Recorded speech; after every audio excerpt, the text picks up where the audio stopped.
Hello friends, welcome to Java tutorial series. Dear friends, आज इस lecture के insight हम डिस्कस करेंगे कि जावा में एक्सेप्शन हैंडलिंग के केस में हम थ्रो कीवर्ड का यूज किस प्रकार से करेंगे। डियर फ्रेंड्स, इस टॉपिक को हम एक रियल एग्जांपल के बेसिस पे समझने वाले हैं, तो प्लीज इस लेक्चर को आप लास्ट मिनट तक वॉच करें क्योंकि ये लेक्चर आपके लिए बहुत ज्यादा यूजफुल होने वाला है। तो चलिए शुरू करते हैं। सबसे पहले मैं बता दूं आपको कि थ्रो कीवर्ड का यूज़ बेसिकली तब किया जाता है जब आप खुद कोई पर्टिकुलर सिचुएशन पर एक्सेप्शन थ्रो करवाना चाहते हो।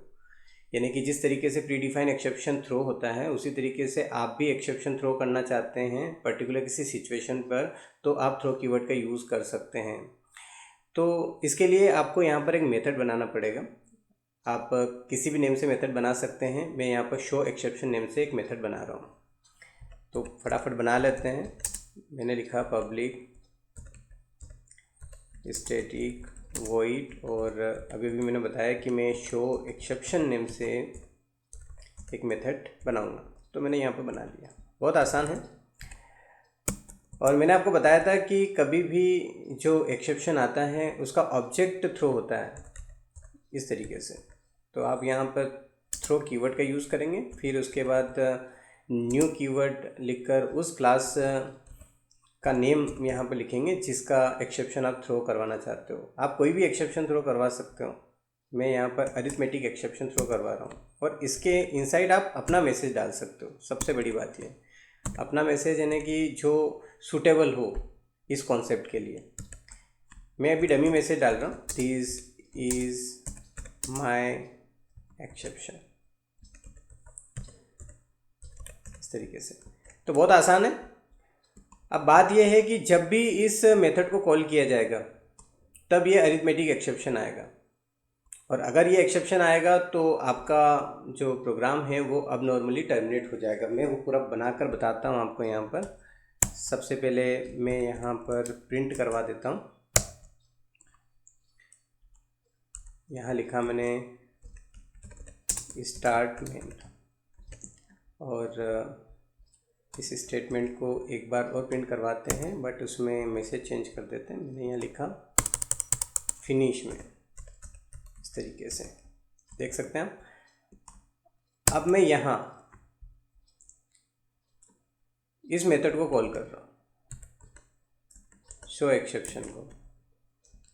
तो देखिए अभी यहाँ पर कोई एक्सेप्शन नहीं है, लेकिन जब आप इस प्रोग्राम को कंपाइल और रन करेंगे, जब आप इसे रन करेंगे तब ये एक्सेप्शन आएगा। तो इसमें होगा ये कि स्टार्ट मेन तो प्रिंट हो जाएगा और यहाँ से वो एक्सेप्शन आएगा, तो फिनिश मेन जो स्टेटमेंट है वो एग्जीक्यूट नहीं होगा। रन करके बताता हूँ मैं आपको।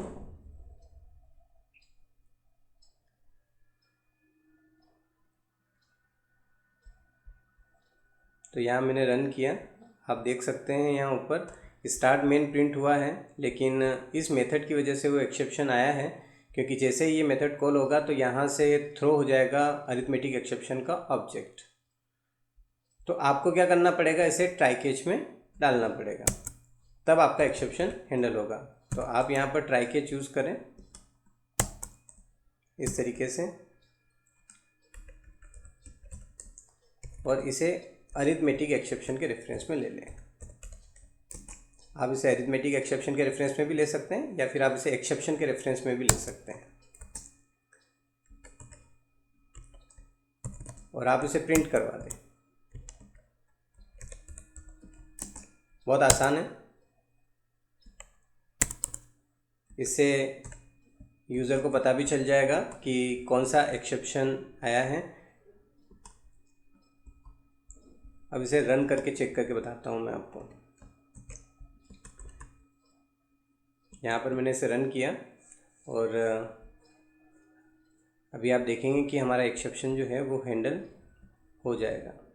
स्टार्ट मेन प्रिंट हुआ है, और जिस पर्टिकुलर मेथड पे ये एक्सेप्शन क्रिएट हुआ था उसके बारे में बता दिया कि अरिथमेटिक एक्सेप्शन है।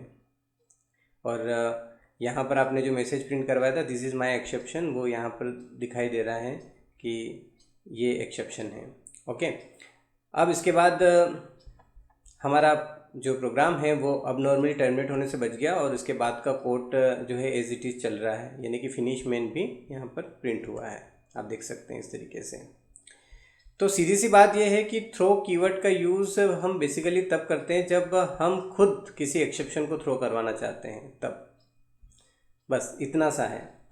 तो आई होप कि आपको ये लेक्चर बहुत अच्छे से समझ में आया होगा। मिलते हैं नेक्स्ट लेक्चर में, तब तक के लिए बाय बाय।